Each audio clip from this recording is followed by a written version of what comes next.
वगैरे हे मोठी समस्या झाली आहे प्रदूषणाची.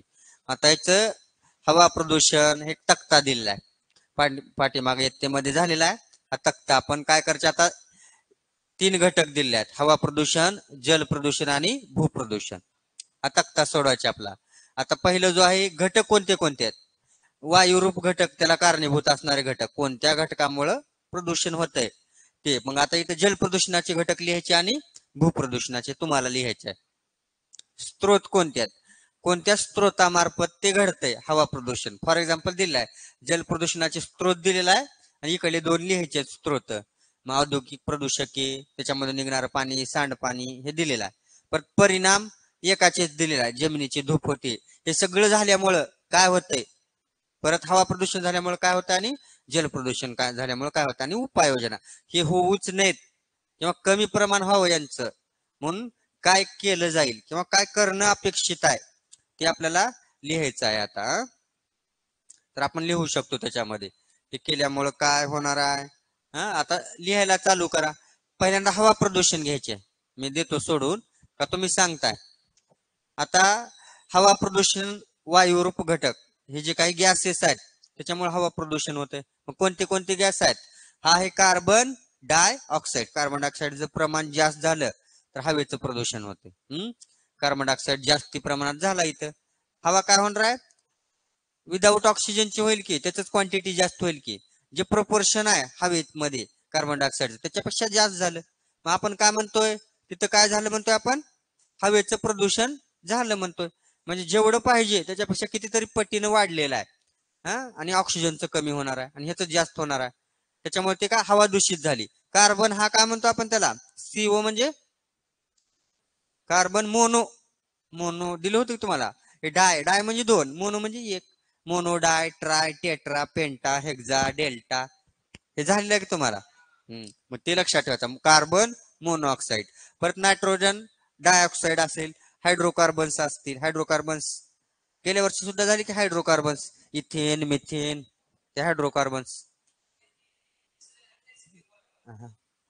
नैसर्गिक नव्हते, हायड्रोजन आणि कार्बन हे दोघं काय कोव्हॅलंट बॉन्ड बनवतात, ते इथेन मिथेन गॅस. तेच त्याच्यामुळे सुद्धा प्रदूषण व्हायला लागलं आहे. नायट्रोजनचे ऑक्साईड्स, हायड्रोजन सल्फाईड H2S म्हणतो आपण त्याला, इत्यादी काय हे घटक कारणीभूत आहेत वायू प्रदूषणासाठी, हवा प्रदूषणासाठी. कसले घटक, वायू रूप घटक. आता पुढे जे आहेत घनरूप, घन पदार्थामध्ये असलेले घटक. मग कोणते कोणते आहेत ते, धुलीकरण. धुलीकरण म्हणजे जास्त धूळ आहे, तर काय होणार आहे, प्रदूषण होणार आहे हवेचं. परत राख आहे बघा, गावाच्या शेजारी जर उसाला वगैरे पेटवला, आपल्या भागामध्ये ऊस आहेत तर किती दिसतंय का, किती धूळ येते आपल्या गावामध्ये. सगळ्याचे तोंड काळे होते, सगळी हवा काळी होते. शेजारी जर वारा आलं, ते पाचट पाला पाचोळा उसाचं जे काही वेस्ट आहे, रिमेन्स आहे, शिल्लक राहिलेला भाग आहे उसाचा, ते जर ते आग लावली तर काय होणार, सगळी राख गावामध्ये येणार आणि गावामधली हवा कशी होणार, दूषित होणार आहे. किंवा वायर किंवा ते काही जरी जाळलं तरी सुद्धा वास येतो का नाही, किती पटीपर्यंत. आता भरपूर दूर अंतरावरती काय केलं आहे शहरामध्ये किंवा खेडेगावामध्ये, वायर किंवा ही वेस्ट मटेरियल जाळलेला प्लास्टिक वगैरे, वास येतोय का नाही, हवेचं प्रदूषण झालंय. हवा काय दूषित झालेली आहे. हे घनरूप पदार्थ आहेत. परत शिशे, कार्बन, ऍस्बेस्टॉस इत्यादी हे काय सगळे पदार्थ लक्षात ठेवायचे घनरूप आहेत. आता पुढे आपण सांगूया स्त्रोत काय ते, हवेचं प्रदूषण कोणत्या स्त्रोतामार्फत, हे वायू कुठून रिलीज व्हायला लागल्यात. तर हे जे आहेत, पहिलं आहे कारखान्यात भरपूर. मग कोणते कोणते कारखाने आहेत, साखर कारखाने लिहा, साखर कारखाने, औद्योगिक कारखाने, कागदी कारखाने, भरपूर कारखाने, अणुभट्ट्या, साखर कारखाने, अणुभट्टी. आणि ज्या वेळेस तुम्ही हे गेला का ते तर झालं गाडीमधून निघणारे हवा, व्हेकल मधून, वाहनामधून निघणारे. ह्याला गेला का तुम्ही, जे ते खडी केंद्र, तिथं किती ते खडी फोडत असताना मध्ये मशीन मधून कितीतरी धूळ निघते बाहेर. त्या परिसरामध्ये बघा कोणती तर वस्तू स्वच्छ दिसते का, त्या 1-2 किलोमीटरच्या परिसरामध्ये तिथल्या. आता माळरानावर बघा तिकडे आपल्या इकडे जाताना मग त्याच्या आसपास गेलो, वाहन उभा केलं, सगळं धुळीनच माखणारा. मग त्यांच्या चेहऱ्यावर, डोळ्यांमध्ये, तिथल्या कामगारांना किती त्रास आहे, लहानाऱ्या वस्तीला.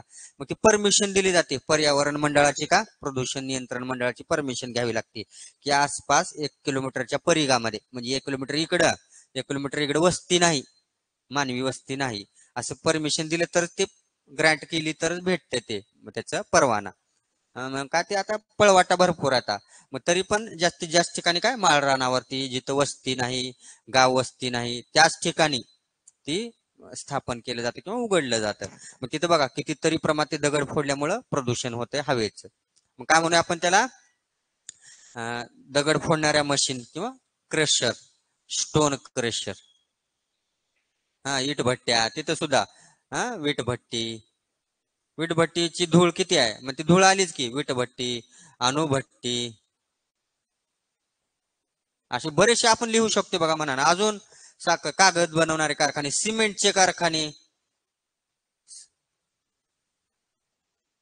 सिमेंट कारखाने इत्यादी. हे काय झाले, स्त्रोत, ज्या ह्याच्या सोर्स, ज्याच्यामधून व्हायला लागले हवेचं प्रदूषण, ते सोर्स कोणते कोणते आहेत, तर कारखान्यात बरेचसे.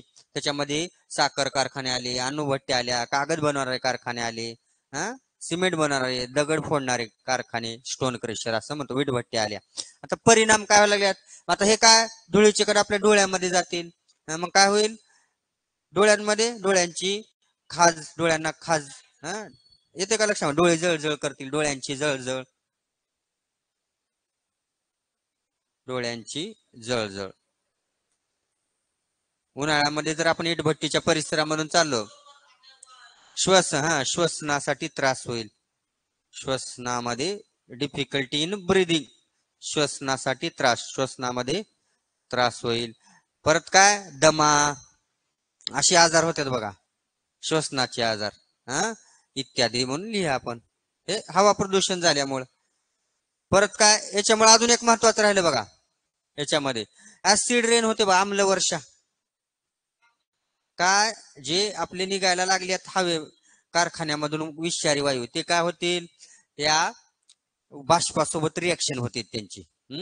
हा नायट्रिक म्हणजे नायट्रोजनचा ऑक्साईड आहे, ते नायट्रिक आम्ल तयार होईल, आणि आपला जो आहे सल्फ्युरिक ऍसिड, नायट्रिक, सल्फर निघणारा ना, त्याचा ऍसिड बनणारा, पाण्यासोबत रिएक्शन झाली वरच्या वेपर सोबत, आणि ते पाण्यासोबत खाली येणार आहेत.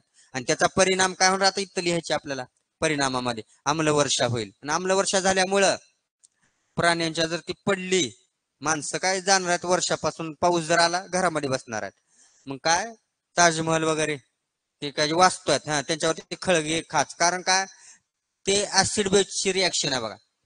काय होईल, स्वयंपाकघरात आपण सांगितलं होतं, केमिकल रिएक्शन मध्ये सुद्धा आपल्या जे स्वयंपाकघरात आहे, स्वयंपाक करतो आपण किचन मध्ये, फरशी जे राहतात आपल्या, त्याला खड्डे पडतात बघा जास्त. का बर, तर तिथं ऍसिड आहे, कुठं, स्वयंपाकघरामध्ये. टोमॅटो मधलं ऍसिड आहे, लिंबामधलं ऍसिड आहे, पडणारच का नाही ते चिरत असताना वगैरे. आणि त्याची रिएक्शन, ते कॅल्शियम कार्बोनेट आहे, ही रिएक्शन होते बघा तिथं. कॅल्शियम कार्बोनेट म्हणजे काय, फरशी आपली, आणि त्याच्यासोबत ऍसिड आहे ते. मग कोणते ऍसिड आहेत, सगळेच आले मग, टोमॅटो कार्बोक्झिलिक ऍसिड आहे, सायट्रिक ऍसिड आहे, ते ऍसिड आहेत. फॉर्म्युले आहेत का लक्षात, सांग बर. C2H6O7, कशाचा फॉर्म्युला, सायट्रिक ऍसिड, हा का चुकला, C2H6O7. आणि हे काय बनवेल, आता रिएक्शन झाली यांची, आता प्रोडक्ट बनणार, आपण इथं लिहूया प्रोडक्ट असं करून, कारण आपला तिकडे गिजगुळ काला होणार. ह्याच्यासोबत काय होणार, कॅल्शियम कार्बोनेट जे आहे ते काय फुटलं जाणार आहे आतमध्ये जाऊन. फॉर्म्युला राहू द्या, ह्याच्यात जाऊ नका लई खोलात, फक्त एवढं लक्षात ठेवा की ऍसिड ची रिएक्शन झाली त्या कॅल्शियम कार्बोनेट सोबत, तर ते काय खळगे पडतील, ते फुटतील किंवा खराब होतील. मग आम्लवर्षा सुद्धा काय, मग जे काही संगमरवर दगड आहे ते ताजमहल वरती ऍसिड रेन होऊन काय त्याच्यावरती. परत काय, हे अन्नधान्य आहे बघा, काही वेळेला असं होतंय की ऑटोमॅटिक वाळून जातात बघा, ते वाळायला लागतात, मग ते ऍसिड रेनचे ड्रॉपलेट्स तेवढ्याच भागावर पडलेले असतात, पीक वाळतात बघा, एकदमच वाळून जातात. आणि पडतंय, पण ते तेवढं जाणवत नाही, तेवढी इंटेन्सिटी नाही. पण दिल्ली या साईडला प्रदूषण जास्त आहे की, मग ताजमहल दिल्ली साईडलाच आहे की आग्र्याकडे, तिकडे पडल्यामुळे ते व्हायला लागलंय. तेवढं संगमरवरावरती ते ओळखू येतंय. बरेचसे कारण आहेत त्यासाठी, आपण ते वेगळ्या कारण झाले असं म्हणतो, पण पडते ते. कारण काय, इन्फेक्शन, पोल्युशन जास्त झाल्यामुळं, प्रदूषण जास्त झाल्यामुळं ते पडणारच आहे. आणि मग त्वचा, जनावरांची त्वचा बघा, ते वरचे केस निघून जातात बघा काही वेळेला. ते जर जनावर बाहेर असतील, प्राणी पशु पक्षी, तर त्यांचे काय होतंय, कुत्रे वगैरे, ते पूर्ण केस निघून जातात आणि मधली त्वचा दिसते बघा ते. मग ते काय, त्याच्यावरती ऍसिड रेन पडलेला असतोय. मग ऍसिड टाकल्यावर कसं त्वचा करपून जाते, तशी ते त्वचा प्राण्यांची. मग आपलं जे पाळीव प्राणी आहेत ते काय घरामध्ये राहतात, त्यांच्यावर इम्पॅक्ट होत नाही तेवढा. पण जे काय असलं मोकाट आहेत बाहेर, हिंस्त्र प्राणी आहेत किंवा बाहेर असतील, तर त्या आम्लवर्षाच्या जर कॉन्टॅक्ट मध्ये आले, तर काय होणार आहे, त्यांची त्वचा खराब होणार आहे, जळणार आहे त्वचा. अशा पद्धतीचं. हम्म. हा, चला लवकर. कारखाने म्हणा, चला लक्ष द्या इकडं. परत आता उपाययोजना हे पाहिलं आपण, हवा प्रदूषणाचे घटक पाहिलं, स्त्रोत पाहिलं, आणि परिणाम काय काय होतात इत्यादी करायचं. आता उपाययोजना काय करायची आहे. आता पहिला पॉईंट काय म्हणतो आपण, बरेचसे कारखाने आहेत. मग कारखान्याचे जे काय म्हणतो आपण त्याला, जे वरी धुरांड्या राहतात, ते वरी जास्त प्रमाणात, जे की ऍटमॉस्फिअरच्या जरा थोडस वरल्या लेअर मध्ये निघून जावं, त्याच्यामुळे काय वरच्या वरी निघून जाते ते, आणि खाल्ल्यानं त्रास होणे. म्हणजेच काय, पहिल्यांदा आपण काय म्हणूया उपाययोजना, धुरांड्या, कारखान्याच्या धुरांड्या, धुरांडे उंच करावेत, धुरांडे जे आहेत उंच करावेत. परत कारखान्यामध्ये जे आहे, प्रदूषण नियंत्रण मंडळाचे परवाने घ्यावं, म्हणजे काय, जिथं वस्ती नाही, गाव वस्तीपासून खूप दूर अंतरावरती परवाने द्यावेत. म्हणजे काय, वस्तीपासून दूर कारखाने उभे राहावेत, वस्तीपासून दूर अंतर. हा, सीएनजी वरती गाडी, ते पुन्हा आलंच की, बायोगॅस अंतरावर स्थापन. आणि वाहनामधून निघणारा धूर म्हणजे काय, वेळोवेळी वाहनांचं मेंटेनन्स